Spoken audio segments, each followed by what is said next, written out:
Welcome to the Futurebuild Podcast, the show where we connect the people, ideas and innovations shaping a better built environment. I'm Martin Hurn, Event Director of Futurebuild, and today we're launching something very special, the 2026 edition of the Big Retrofit Challenge. Now, this is more than just a competition, it's a national call for solutions.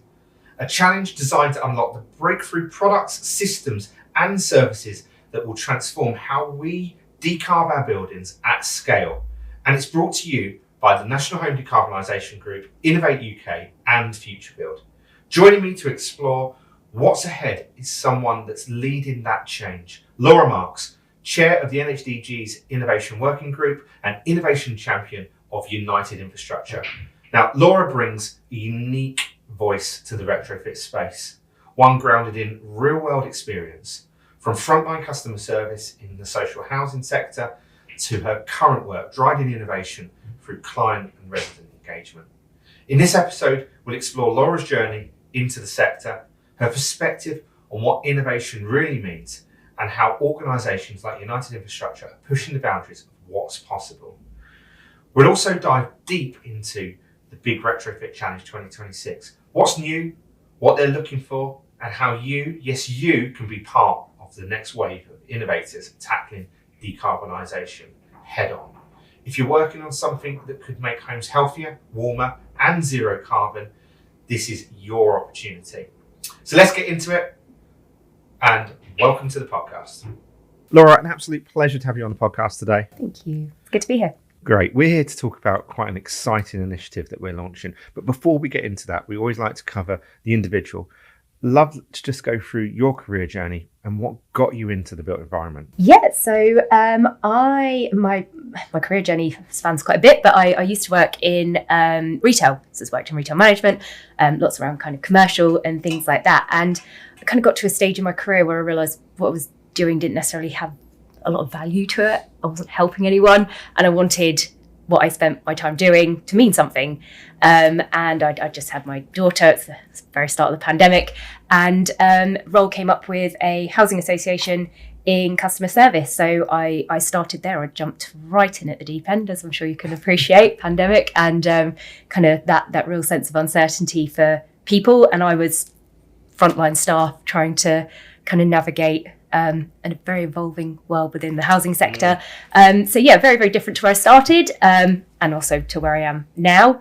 But yeah, absolutely loved it. Very, very exciting. Before we get into your sort of current role and the role of United Infrastructure in particular, love to talk about maybe your experience on, so we're going to be focusing on innovation and especially in the retrofit sector. And the majority of that is happening obviously in the social housing market. And I think something that doesn't maybe get talked about enough is the sort of the resident side of thing and what it means at that at a person level, at a social level. Yeah, definitely. I think so. Obviously, I just alluded to it. Having started in customer service, I like to think I understand and know the pinch points that people go through day to day, and then throwing something like retrofit into the equation, which is very much in its infancy. Not necessarily understood by everyone on a massive scale. I think that kind of resident engagement, that real people focus is where the industry needs to start, and especially around kind of innovation. So how we're communicating with people, is it the best way? What new technologies are coming through to enable more effective communication and education as well, I think. So, yeah. I suppose it's that human side, isn't it? So I imagine with retrofit, and innovation, we see it as, it's fantastic. We're upgrading properties, we're making them more energy efficiency, we're decarbing them. But I suppose at a resident side, this is disruptive. Yeah, massively, absolutely. I mean, any measure that we put in, and it could be something that people deem within the industry as something as simple as loft top-ups, for example, under retrofit. You have to think about what people have got up there, their capabilities of being able to get into a loft space, to take any items down that they've got, to enable us to even think about doing the work. We'll do surveys at the start of a project, and half the time you can't even get the loft hatch open. It's crammed full of Christmas decorations and 20 years worth of personal belongings that people have sort of forgotten about. So I think, like I sort of said, that educational piece for people, helping them to really understand what the work means and how it will benefit them is key in that resident engagement piece early on. And perhaps that is where innovation comes in, and how we make sure people understand what we're looking to do and how it benefits them. Yeah.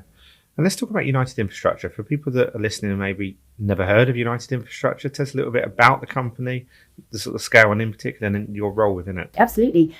So absolutely love the company. We do some incredible work.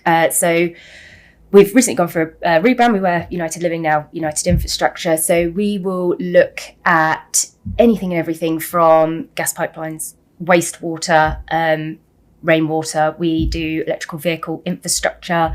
That doesn't sort of sit under me. We've then got connected. So that's your telecoms, that's, internet access to homes, blocks of flats and things like that. And then you've got where I sit. So we're social infrastructure. And we look at anything from responsive repairs. So social housing clients who will have a faulty tap, for example, or a boiler breakdown. We will deal with that immediately on behalf of our lovely clients. And we'll also do cyclical work. So big roof repairs, window replacements. And then you've got me. And I sit within obviously retrofit and how we support our clients to deliver retrofit at scale, and how we do that in the most kind of thoughtful way, innovative way, and with integrity, I think. And that's one of the things I love about the work that we do. There is a lot of thought and consideration into how we're doing it. So, and give us an idea of the scale of United Infrastructure. Sort of how big is your sort of social housing work? So, in terms of the actual business, we've got over 2,000 employees, direct and subcontractor. In terms of the work that we do, we work with multiple different clients within decarb. And one of the great things about the business, and it is still very much in its infancy in terms of how we're looking at it. So we will have a client that we're doing cyclical works for, and actually the business is now starting to go, oh, hold on a minute. So if we're going in and we're doing a roof replacement, could we use innovation to bring this property into decarb work, through the government funding, and actually upgrade it holistically, not just in silo. So the business are really, really open to doing it and taking that approach. But again, it's like anything, it's not an overnight sort of solution. But yeah, so lots of different things, and we do operate on mass, cover the entire country, sort of north all the way down to south. So yeah, some exciting things. We also forgot to mention, we also look at I think we've just been awarded one of the first carbon capture projects for the United Kingdom, which is really, really exciting. So yeah, lots of good stuff going on. Yeah, well, it's obvious that innovation is one of the core values of United Infrastructure. And one of your roles is championing that innovation within. Tell us a little bit about maybe some of the unique things that you do as a company. I know, for example, that you have a sort of internal innovation board as well. That's quite unique. Tell us a little bit about that. Yeah, so we're so lucky. And funnily enough, that's how I kind of got into innovation in the first place. So I'd come from client side over to contractor side, and I had an idea around how we do resident engagement more effectively. We've got something called a Cultivate portal. Hadn't heard about it, a couple of pop-up banners around. So just submitted an idea, and it's picked up by an internal team. So we have an innovation board at exec level and senior leadership team level, and then someone who manages that for us. So the whole business can feed in ideas on ways of working better. I mean, I'm sure she'll cover it later. Innovation kind of covers lots of different things. It's not just shiny new toys and things like that. So, but yeah, internally, we've got a really, really good route from idea through to actually, let's get this implemented in the business. Let's make a difference and let's do it better. So yeah, very, very lucky to have that, I think. It's interesting that you mentioned, sort of innovation isn't just shiny new toys, because I think one thing that we debate a lot on this podcast actually is, what is innovation? How do you define it? It's hard. I think it means different things to different people. And I think, like we just said, initially people will just go, oh, AI, tech, and things like that. I think for me, it's very much around taking the ordinary and questioning it and being, is there a better way to do this? Is there a more effective way to do this? Does it then incorporate some new wonderful tech? Great, maybe. And if it doesn't, that's fine. It is just about being open to challenging the way things are done, and could they be done better, but not creating work for work's sake. No one wants that. Like many of the people I have on the podcast, you wear multiple hats, and one of the organisations that you work or actually run one of their working groups is the NHDG. Tell us a little bit about the NHDG, and in particular then the sort of the working group that you you champion and chair? So the National Home Decarb Group it's such an incredible kind of, I don't want to call it a project, just such an incredible thing that's been formed. So it's various other tier one contractors like United Infrastructure coming together under 3 different pillars. So we've got innovation, we've got skills, and we've got green skills, and we've got policy. And it brings us together and creates an open, honest forum where we can discuss the challenges that we're having, how we can make a difference, because we're living it every day. Yeah. It's real world experience from the project managers, from, even up to sort of CEO level, where you have that space to talk about how to make impactful change. And I think one of the things that we're really trying to focus in on now is not just having those conversations, is actually how we do make change, because people like to talk a lot. But I think actually having an impact and making a difference is by doing. And that's a really powerful group, because I imagine across all those tier ones, you're looking after tens of, if not hundreds of thousands of homes. Yes, lots. So no, there are some incredible people there. And like I said, it really goes back to creating a safe space for people, I think, so that no one feels like we're in competition. It's actually, do you know what, this works for us, this has been great. Or we're struggling here, can we make a difference by doing X, Y, and Z? And obviously I'm very much invested in the innovation side of it, but the other groups are fantastic and doing some really, really exciting things for the industry as well, I think. So tell us a little bit about the innovation group, maybe the sort of some of the goals that you have, or what you're sort of looking for or looking to achieve. I think so. In terms of goals, it's very much the foundation of it is to be open and honest about the challenges, because I think innovation only comes when you talk openly about things that we know we can perhaps do better.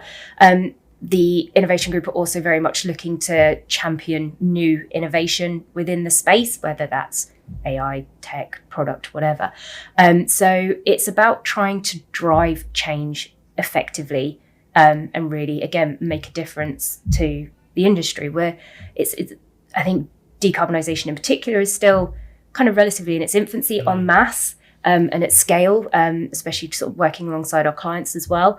And we need to go on that journey together. I think you can't continue to work in silo. I think, the more collaboration, the better it's going to be for everyone, us, clients, and obviously the residents being at the heart of it. So and let's talk about some of those challenges, I suppose, because from a Futurebuild perspective, our partnership began, a year or 2 years ago, and we launched the Big the Big Retrofit Challenge, and that was really a call for innovation across the industry. But it was based really on some of the challenges that you, as a group of tier one contractors, had and wanted to find some solutions. What are the sort of biggest ones at the moment?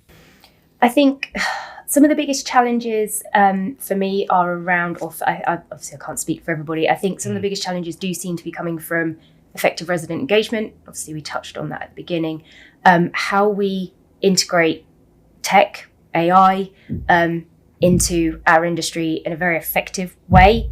I'm a huge fan of digital twin, and within United Infrastructure, we're really, really trying to use that to combat two pinch points there, I guess. So actually we can use it to mitigate multiple visits for our residents, which means they're going to be more brought in and engaged to the work that we're doing. And obviously it's really cool tech. It's a product at the end for our clients as well, a holistic overview of their property, their stock. And then I think the other thing would be around product. And by products, I mean sort of not, latest shiny new air source heat pump. It's things like one of the winners was Indie Nature. So that's a circular, holistic approach to what is actually quite a standard loft top up, but using hemp. And people have just gone mad for it within the business. They absolutely love it because it's a wonderful new product. It is something slightly different, and it's much longer life in terms of the outcomes of what it's delivering. So there's lots of different things that kind of cover it, I think. Before we go a bit further into the 2025 competition, I'd love to touch on something that I found personally really interesting, which was part of the criteria was really to uncover those sort of startup scale-ups. You were very keen as an organisation in the brief to sort of try and support grassroots innovation. Yes.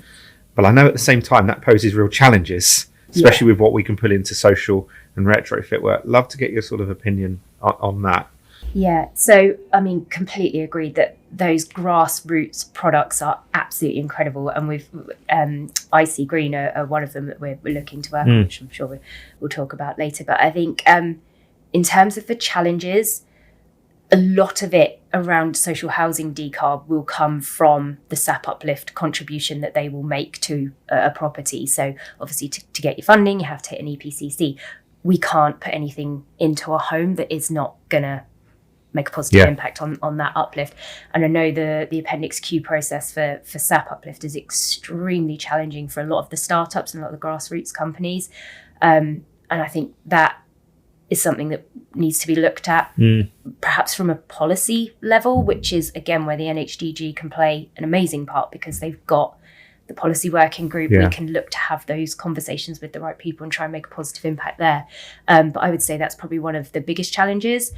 I think perhaps from a client perspective as well, that it's certainly not a lack of understanding or an unwillingness. I think it's time constraints to understand and get involved in what's coming through. It's very much a case of, well, get to EPCC, you do it by using this product, and actually there you go, box ticked, off we go, next one. And I'm not saying, that's certainly not the case for everyone, but it's about bringing clients on the innovation journey as well, I think, and actually getting them to understand what it means to support grassroots SMEs, but also the positive impact they can have on their projects at that scale. There's a lot of challenges, I think, to it. They're exciting and they can certainly be overcome. I think it's just going to take us a little bit more time. Certification gets brought up a lot with startups as well, and obviously a lot of the time their products are going through testing. Well, they're not at the stage of that, and I think on social housing they have to hit certain criteria as well to be specified, don't they? Yes, correct. Yeah. So, I mean, we at United Infrastructure, we do a lot of work with the Salford Energy House. It's an absolutely incredible unit where you can kind of champion those new innovation products, tools, whatever it is that's coming through. But obviously, not everybody can access that. It will continue to be a challenge. And I think what's exciting in the space is that we can still try and support SMEs and grassroots innovation. I think we just need to find a way to do it quickly and at scale. Let's trial it out on some of the private work and then bring it into the social housing work. Absolutely. Yeah, most definitely. I think that anything, I'm a big fan of case studies, anything where you can, do a case study, prove it, sort of showcase that it works. Then those kind of key buy-in points with the clients especially, and even, sort of wider business is then that much easier. So for anyone who's listening to this and maybe doesn't know about the Big Retrofit Challenge, we obviously launched it last year. Give us sort of the headlines. What is it? And then let's go into sort of maybe some of the success that came out of the last edition. And then we're going to go on to launching the 2026 version. Yeah, definitely. So last year was the first year that we ran it, and I was lucky enough to be sort of one of the people marking all the submissions that come in. So I had a really, really fantastic opportunity to sort of dive into the things that were coming through, and there were some great products. So I think the challenge itself is obviously trying to narrow down those winners from a really, really great pool of innovation. I think we had about 19. It was a lot. Yeah, it was a lot. And then I think it's about taking them, making sure that they are sort of right for what we're trying to achieve. Are they in a position where we can sort of offer them a springboard, I suppose, into retrofit in the decarb world? And then that incredible opportunity to get on stage at Futurebuild, and the audience that is available to them is so valuable, I think. And then the links with the NHDG, where the scope to link in with the other tier one contractors or the other members of the pillars is huge. So it's a really, really great competition, and glad. So we went from 90 entries. I know you shortlisted it down to 7, and they pitched at the show, and then obviously held meetings with the NHDG members. And there were 2 in particular, weren't they, that maybe caught your eye? And I think you've already mentioned them, but I'd love to go on to. So those were Indie Nature, with their Indie Firm and Indie Brief products, and iSense by Icy Green as well. Tell us a little bit about those. You've sort of gone into hemp insulation, but let's talk about the iSense as well and what that product is, and maybe have they been trialled, and are we seeing them on United Infrastructure projects? That'd be really exciting to hear. So Indie Nature, absolutely, we've had to go through quite a complex, like anything with procurement and things like that, quite a complex process to sort of get them into the business. We hosted, as in United Infrastructure, we hosted an innovation week where we took quite a few. So we had Anzen as well, a few of the Retrofit Challenge winners, put them in front of the business. And that's not just decarb, that was looking at the responsive repairs and cyclical works as well. And it just gave them an opportunity to meet a broader range of people within the business. So to the point with them now, we've got them into one of our large scale suppliers so that we can roll them out on not just decarb, we can roll them out within our planned cyclical works and responsive repairs as well. So that's really, really exciting. And they're not limited then either by any kind of SAP. It doesn't make a difference because they have the recognition under SAP. But we can then get them into a broader range of products. So it's really supporting that homegrown innovation on a big scale, which to me is what the Big Retrofit Challenge is all about. Plus they've got a fantastic factory. I haven't been to it yet, but the offer's been there and I can't wait to go.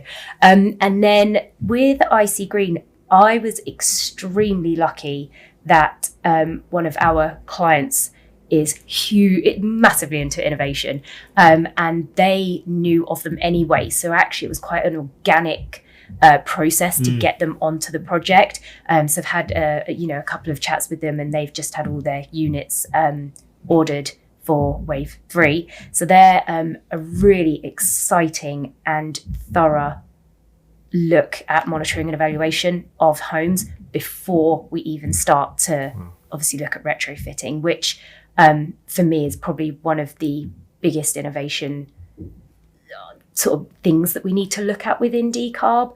People talk about monitoring and evaluation, and again, it's a bit like, can we do enough? Do we do it based on archetype, or actually do we do it in every home, or just the homes with damp and mold and things like that? But IC Green are wonderful in that they will look at everything kind of 360, and it's not an invasive monitoring and evaluation product either. I think sometimes there's a little bit of resistance from people when they think that we're almost kind of Big Brother sort of style, looking at how they're living in their homes, and it's just not like that. It's just about making sure that we're getting an accurate snapshot of that property before we then take it through the retrofit journey. And they're wonderful, very, very passionate as well about what they're doing. And they're a Cambridge startup, so very, very smart people who know exactly what they're doing, which is great. And I think those two examples are what really made, from my perspective, the Big Retrofit Challenge such a success, because you're supporting. You couldn't get two companies that are wider apart in terms of the innovation.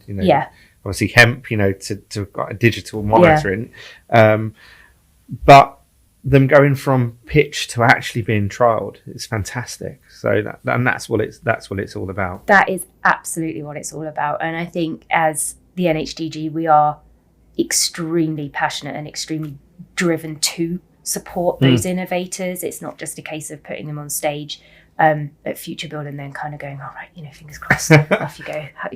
We hope you get on all right. It is about supporting them through that journey. And alluded to it earlier about case study building for them.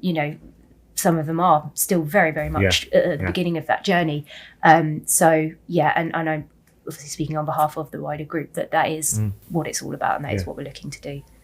Well, we're really pleased to say the Big Retrofit Challenge 2.0 is back. It is. It's launched. Yep. And it's a collaboration once again between Innovate UK, Futurebuild and the NHDG. Yep. The full support of all the tier 1 contractors, which is fantastic. So we've launched it. What's new? What's new this year? What are you looking for? So I think the actual setup of how it worked last year was absolutely brilliant. So there were those kind of organic conversations at the start before some of the innovators went up on stage. What's new for this year? The questions and things are more or less the same in terms of the application. It's what happens afterwards. So we want to use the space at Futurebuild, because it's such an incredible space, to give our innovators, the winners, a platform to have conversations with us, with our clients, to start talking about pain points where they are in their journey in a lot more detail. So the NHDG Pavilion at Futurebuild will have its own stage, which will be for the innovators, as well as other things, obviously. But that's one of the key changes. And I think it's then supporting those relationships once they're starting to be formed. So, could you come and work on one of my projects? What does that look like? So on and so forth. So that is probably the biggest change, is that support afterwards, and then the commitment from a larger number of the NHDG members to support the winners onto other projects. So yeah, because they're probably jealous. They've seen the success. Well, no comment. I know one thing that you've put in there that's slightly different is the focus on social value. Yeah. Tell us why that's important. So social value is massively important in general. And I think with any innovation or any startup, that's not in the forefront of their mind. They're not necessarily thinking about the end user in a huge amount of detail. I mean, I'm summarizing, obviously, it might not necessarily be the case for everyone. It is very much more about getting that innovative product right for them, getting it to market. So I think we've asked them to really think about what social value means to them, what they could be doing around social value, and actually starting to build it into a business model so that it fits with the decarb world and our client, needs to look at things holistically and focus on communities and people, not just product and outcome. So that is a question, and that's certainly something that we would like to encourage people to really think about, because it's huge, and it has to be. This is very much around doing the right thing on every level. So it's great. You can reflect on 2025. You have that 90 entries. You've got that down to 7. What is it you're looking for in 26? What's some of the maybe from a United Infrastructure perspective? What's some of the things you'd love to try and uncover? Yeah, so I think I would love to see something around really, really effective resident engagement. What that looks like, how we are able to use tech and AI as well, and maybe perhaps even bringing those two things together. As long as it's not another app. I think we have lots of apps for things. But yeah, how we can sort of look at that. Again, I touched on it earlier. For me, digital twin, AI and innovation around how we mitigate multiple touch points in projects, specifically for decarb, as I'm sure anyone going through a decarb project will know, that is one of the pain points. And then I think very, very similar to what we've done with India is actually taking something that you might not even necessarily think about and going, oh, actually, could we do this in a different way? So whether it's a product, so again, Anzen did it brilliantly, an air source heat pump that actually kind of takes it that next step. So yeah, there's kind of a few, I think there's about 3 key categories, actually really drilling down on how we engage, how we deliver and educate en masse product, and then obviously AI and tech. You've got to have that in there, I think. I mean, if we can get one that covers all 3, that would be wonderful. There you go, silver bullet. We try and make this as simple as possible. We really want small companies it not to be an over laborious task. So, people will be able to, and there's a link in the bio to this podcast, but people will be able to go onto the form. It's a series of questions to fill in. It's we're not asking for war and peace. Which is good. But what advice would you give to maybe some of those first-time applicants, the sort of the small startups? What advice would you give them? I think so long as the passion for the product kind of or whatever it is they're looking to do in the innovation space comes through, I think, like I said earlier, sort of really making sure they're thinking in detail about the end user, also about the client or the project or whatever it is that they want to get their innovation offer into. Is it something that has to go through a laborious process in order to be able to actually get onto projects? So actually really, really thinking about real world use as well, I think would be key. But yeah, it very much we're open to anything and everyone. I think just seeing some of the new and exciting things coming through, I just would say, just don't be scared to apply. Like either way, you will get feedback from those who are marking it. And you never know, an application that isn't necessarily successful this year might still stick in someone's brain, or go, oh, do you know what? I read that and that sounded exciting. Was it right for me right now? Maybe not. Actually, could it be in a year or so's time? So again, it's connections, isn't it? It's networking and it's sort of getting yourself out there. So yeah, definitely apply. And obviously you're one of the judges. Yes. So I would love to, I think about or ask you, what separates a good entry from a great entry? What got those 7 last year, over the line?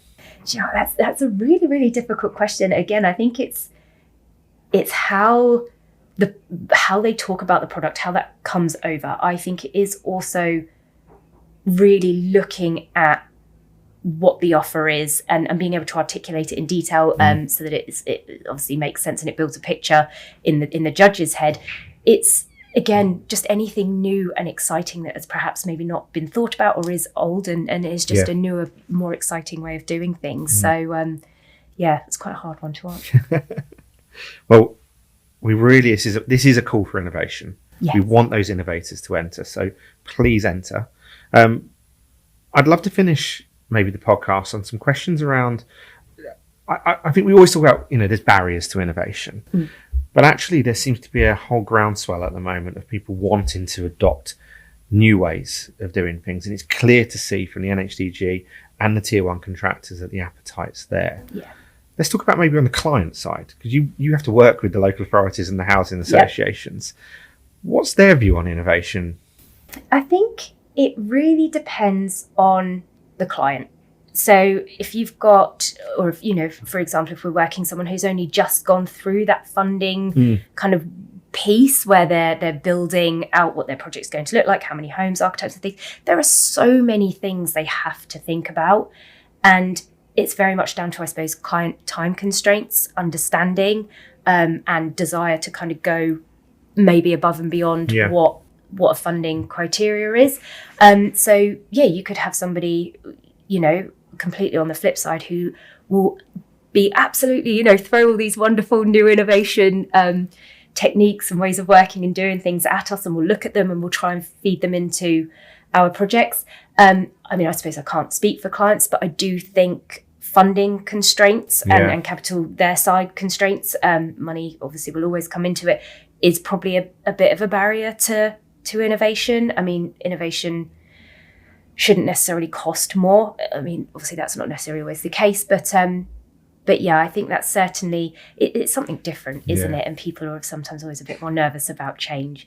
But I think tier ones or anyone who's managing a project on behalf of a client, it's our duty to make sure that we help people see things, again, holistically. So, when you're looking at monitoring and evaluation, that will help you do better, that will help you innovate better, or help you bring in products that you perhaps didn't think were necessarily right in the first place, actually into a project. So it's about having early conversations, I think, with your clients as much as anything in it, and bringing them on that journey with you. I keep kind of going back to that, but it is that. Otherwise, you're just it's not going to work. We'll be trying to do all these new and wonderful things and go, oh no, that's too expensive, or I don't understand that, or who's going to look after that if it's on a, for example, a digital twin, you're feeding them all this wonderful new information. Well, that's great. Where's it going to sit? Who's going to look after it? That kind of thing. So You mentioned earlier things like the Energy House, yes. And we've had the BRE Innovation Park, and lots of universities have these sort of,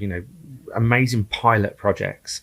And I just wonder, how do we get innovation, out of the pilot and then to mass scale as well? And I think maybe, that's one of the challenges I think that maybe the tier one contractors need to take on. That is such a big challenge. I wish I had the answer to that. I completely agree with you.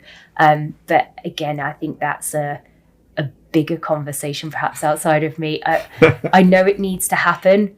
I don't know how we do it, whether it is through more effective collaboration. So having those conversations with the right people, again, client side, innovator side, NHDG, how we do that. Right now it's not happening, and it probably needs to. But I think we need to understand the pain points, the pinch points. Is it funding? Is it lack of understanding? And I think only then can we sort of try and look to scale that. So and I think that's what the Big Retrofit Challenge is all about. It's trying to get these these innovations scaled. Let's fast forward. It's 2030. We've been running now the Big Retrofit Challenge for 5 years. What's the impact you'd like to see it have? So I think I would love to see new and exciting products that aren't kind of a one size fits all. There's some amazing things happening outside of sort of air source heat pumps with infrared heating technologies, things like that. Seeing them scaled, I think seeing tech and AI innovators built into basic delivery, everyday delivery, because again, at the moment, it all still feels slightly archaic, I think, and obviously I can only speak from experience over the last few years, but there are better ways of doing things than sending a letter or going door knocking, things like that. And sort of going back, I suppose, to the monitoring and evaluation, really seeing innovation and scale with that, and actually sharing lessons learned and making sure that whatever it is coming out of the Big Retrofit Challenge and all these wonderful things we're looking to do is being shared so that we can continue to evolve and improve, because people are sometimes a little bit more reluctant to do that, I think, and I don't think we'll be able to, I suppose going back to your previous question, I don't think we'll be able to scale if we're not sharing where we're not necessarily hitting the mark, so that we can actually grow and collaborate and learn together better. Brilliant. And, and that's what Futurebuild's all about. It's about bringing people together and connecting. And I'm really excited. So actually, just going back, so Big Retrofit Challenge 2 is open now for entries. So if you listen to this, click, go through the form, enter. Then we have a judging process. Yes. Where we're going to take that down to 6 or 7, shortlisted again. Let's just go through. So they'll be able to pitch at the show. Yes. On our conference, actually, on the National Retrofit Conference. So that's in front of an audience of around 200, 250. Yes, it's a big stage. Yeah. And then the NHDG have got a pavilion again. Yes, yep. Brilliant. So you can come and meet the tier 1 contractors on the pavilion. But new for 26, so you can have a mini stage. Yes. Brilliant. So that's going to include talks and pitches from that shortlist. Yes. As well as other content that you will be delivering as the working groups. Yes, yep, that's the plan. Fantastic. So yeah, some really exciting things to come, I think. All right, thank you so much for your time, and thank you again for supporting this amazing challenge. Absolute pleasure. Thank you for having me.